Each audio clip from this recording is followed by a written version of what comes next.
از روی اسب چشمان مطهرش خون گرفت، دید سینه‌اش سنگین،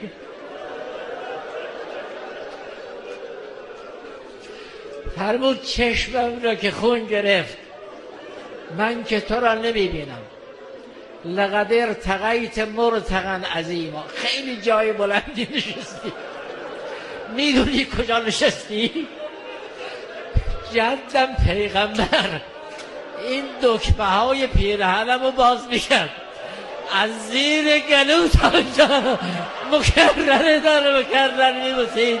لقد ارتقیت مرتقا عظیما، اینجا را پیغمبر